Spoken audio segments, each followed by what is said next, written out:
जरा सोचो, अगर एक शाओलिन मॉन्क एक आम स्कूल में पढ़ने लगे, क्या हालत होगी बाकी बच्चों की। कुछ ऐसा ही होता है हमारी आज की कहानी में। कहानी की शुरुआत होती है ली नाम के एक लड़के से, जो एक शाओलिन गुरुकुल में कुंफू सीखता था। वो जन्म से ही यहाँ पर ट्रेनिंग ले रहा था। एक दिन ली गुरुकुल के मंदिर में गया और माफी मांगी, क्योंकि अब जो वो करने वाला है वो शायद सही नहीं होगा। उसी वक्त एक योद्धा ने साइड से उस पर हमला कर दिया। अचानक हमले से ली चौंक गया, लेकिन उसने जैसे तैसे वार का सामना किया। योद्धा ने उसे दीवार पर फेंक दिया, लेकिन ली कूदकर वापस आ गया। उसने हवा में ही योद्धा के सीने पर वार किए और कुछ ही पलों में उसे हरा दिया। इसके बाद बारी आई एक तलवारबाज योद्धा की। ली ने उसे भी अपनी काबिलियत से धूल चटा दी। इसके बाद वो तीसरे योद्धा की ओर बढ़ा। हालांकि वो योद्धा ध्यान में बैठा था, लेकिन फिर भी ली के आने की आहट सुनकर उसने अपनी माला शीशे में दे मारी, जिससे ली की आंखें चौंधिया गई। अगले ही पल में उसने ली को उठाकर जमीन पर पटक दिया।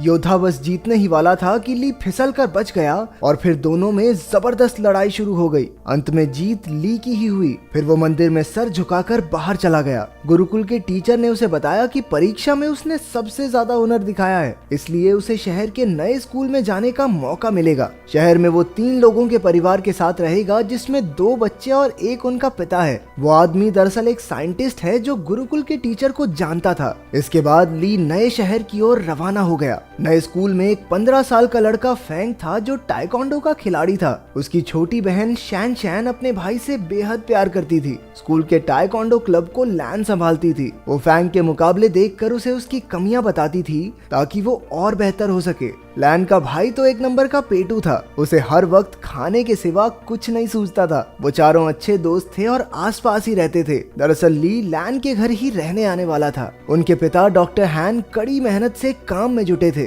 उसकी पत्नी कई साल पहले गुजर गई थी, तो अब वो काम में मस्त रहता था। वो एक खास डिवाइस तैयार कर रहा था, जिस पर शहर के गुंडों की नजर थी। डॉक्टर हैन ने बच्चों को कॉल किया, पर लैन खुश नहीं थी, क्योंकि उसके पिता कभी घर ही नहीं आते थे। डॉक्टर हैन ने जल्द ही आने का वादा किया और उन्हें एक तोहफा खोलने को कहा, जो उसने घर पर भिजवाया था। असल में उस डब्बे में वही डिवाइस था जो वो गुंडे चुराना चाहते थे। तभी ली ने दरवाजा खटखटाया और लैन उसे अंदर ले आई। वो उसे उसका कमरा दिखाने ले गई और उधर उसके पिता को गुंडों ने बंदी बना लिया। उस गैंग के लीडर लैरी ने डॉक्टर हैन को धमकाकर उससे वो डिवाइस मांगा। डॉक्टर हैन ने कहा कि ऐसा तो कोई डिवाइस है ही नहीं। उसने बताया कि वो तो एआई टेक्नोलॉजी पर काम कर रहा है, जिससे कि उसके बच्चे अपनी माँ की आवाज वाले रोबोट से बात कर सकें। लेकिन लैरी को उस पर विश्वास नहीं हुआ। उसने सीसीटीवी फुटेज से पता लगाया कि वो डिवाइस तो डॉक्टर हैन के घर जा चुका है। फिर लैरी के 2 चेलों ने आगे बढ़कर डिवाइस चुरा कर लाने का जिम्मा ले लिया। स्लॉपी और फिस्ट काफी खुश थे, क्योंकि गुंडे बनने के बाद ये उनका पहला मिशन था। उन दोनों ने अजीबोगरीब कपड़ों से भेष बदला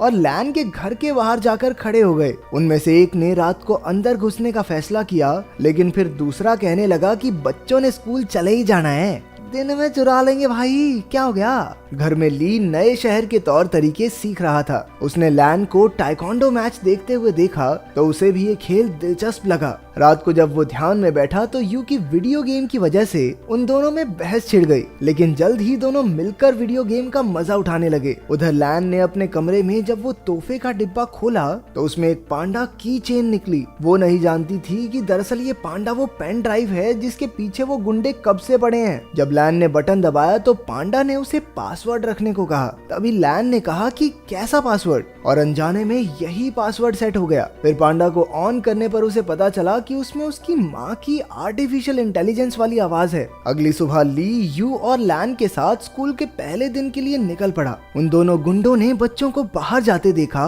और अपने प्लान को अंजाम देने का फैसला किया। लेकिन तभी उनमें से एक की नजर उस पैंडा की चेन पर पड़ी, जो लैन ने अपने बैग से टांग रखा था। अब उन्होंने लैन से वो डिवाइस छीनने का प्लान बनाया। रास्ते में लैन ने ली को फैंग से मिलवाया। उसी वक्त एक गुंडे ने चुपके से की चेन चुरा ली और वहां से भाग गया। तभी ली ने उसे देख लिया और अपनी फुर्ती दिखाते हुए उसने गुंडे को झट से पकड़ लिया। तभी फैंग भी उसका साथ देने आ गया और दोनों ने मिलकर उस गुंडे की खूब धुलाई की। लेकिन वो गुंडा अब भी नहीं माना और एक बार फिर से पैंडा चुरा कर भाग निकला। अब की बार उन सभी दोस्तों ने मिलकर उसे कचरे के डब्बे में फिट करके सड़क से लुढ़का दिया। फिर स्कूल में ली की क्लास के बच्चे एक शाओलिन योद्धा को देखकर हैरान रह गए। वो उससे पूछने लगे कि क्या कभी वो शादी कर सकता है। वो उससे उल्टे पुल्टे सवाल पूछने लगे। तुम कभी शादी कर सकते हो क्या? भाई कुंफू करके दिखा दे भाई। हाँ एक बार दिखा दो, हाँ एक बार भाई, एक बार कुंफू करके दिखा दे भाई, मजा आ जाएगा।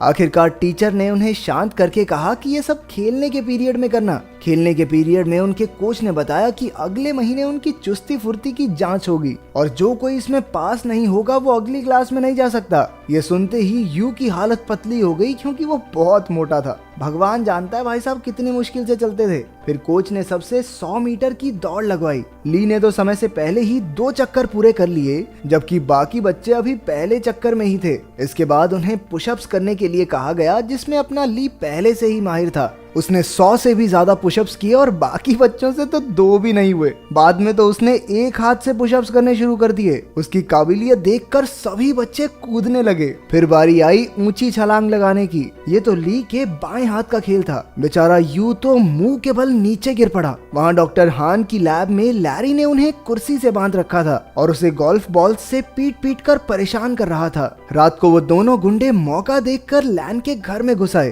तभी ली की नजर उन पर पड़ गई और वो एक खिलौने के पीछे छिपकर उन्हें डराने लगा, लेकिन उन्होंने जल्द ही उसे देख लिया और मौका देखकर उस पर हमला कर दिया। जब लैन वहां पहुंची तो गुंडों ने पैंडा चुरा लिया और फरार हो गए। ली ने लैन और यू को सारी कहानी बताई, लेकिन उन दोनों को लगा कि वो मजाक कर रहा है। इसके बाद हम देखते हैं कि वो दोनों गुंडे अपने मुंह में गोल्फ बॉल्स भरकर लेटे हुए थे। असल में उन्होंने गलती से पैंडा की चेन की जगह वैसा ही दिखने वाला एक परफ्यूम चुरा लिया था। लैरी को एक खास डिवाइस 3 दिन के अंदर किसी कंपनी को बेचना है और इसीलिए अब उसे बेचैनी होने लगी। उसने बड़े गुस्से में उन दोनों गुंडों की गोल्फ बॉल से निशाना लगाया और उन्हें धमकाकर जल्द से जल्द वो खास डिवाइस लाने का ऑर्डर दे दिया। अगले दिन स्कूल में सारे बच्चे फेंग का टाइकोंडो मुकाबला देख रहे थे। वहीं यू और शैन शैन पीछे बैठी 2 बदसूरत लड़कियों के बारे में बातें करने लगी। ये लड़कियां कोई और नहीं बल्कि वो दोनों गुंडे ही थे जो भेष बदल कर वहाँ आए थे। उन्हें लैन के बैग पर वो पैंडा दिखाई दिया और दोनों उसे चुराने के लिए सही मौके का इंतजार करने लगे। उसी वक्त ली ने फैंग को एक मुकाबले की चुनौती दी।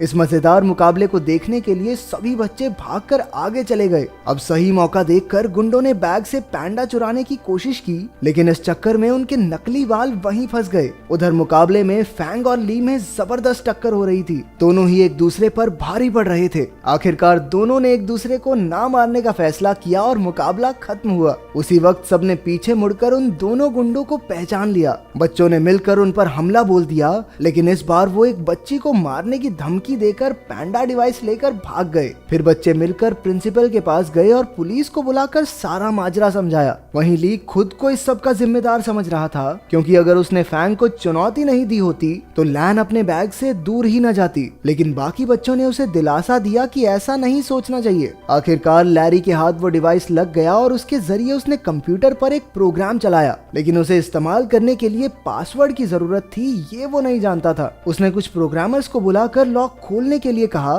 लेकिन पूरा दिन बीतने पर भी कुछ हाथ नहीं लगा। अब लैरी के गुस्से की सभी हदें पार हो गई थी। तभी उसने डॉक्टर हैन के फोन पर उसकी बेटी का मैसेज देखा। लैन चाहती थी कि उसके पिता उसके जन्मदिन के लिए कल घर आ जाएं। लैरी ने डॉक्टर हान की तरफ से कल पार्टी में पहुंचने का वादा कर दिया। अगले दिन लैन और उसके दोस्त जन्मदिन की पार्टी की तैयारी कर रहे थे। बाकी सब लैन को घर में अकेला छोड़कर उसके लिए तोहफे लेने गए। तभी लैन को उसके पिता का मैसेज मिला कि वो घर के बाहर आ गया है, लेकिन जैसे ही वो बाहर निकली उसे किसी ने अगवा कर लिया और गाड़ी में डालकर ले गया। उसी वक्त ली और उसके दोस्तों ने लैन को वैन में देखा और अपनी साइकिल्स लेकर उसका पीछा करने लगे। अंत में सब डॉक्टर हान की लैब में पहुंचे और लैन को ढूंढने लगे। वहीं लैरी और उसके बिजनेस पार्टनर में बहस छिड़ी हुई थी, क्योंकि लैरी उस खास डिवाइस को कल बेचने वाला था, लेकिन अब तक उसे उसका पासवर्ड तो पता नहीं। अब लैरी गुस्से में लैन के गले पर चाकू रखकर उससे पासवर्ड पूछने लगा। लैन ने जवाब दिया, कैसा पासवर्ड? और उसी वक्त वो प्रोग्राम चालू हो गया।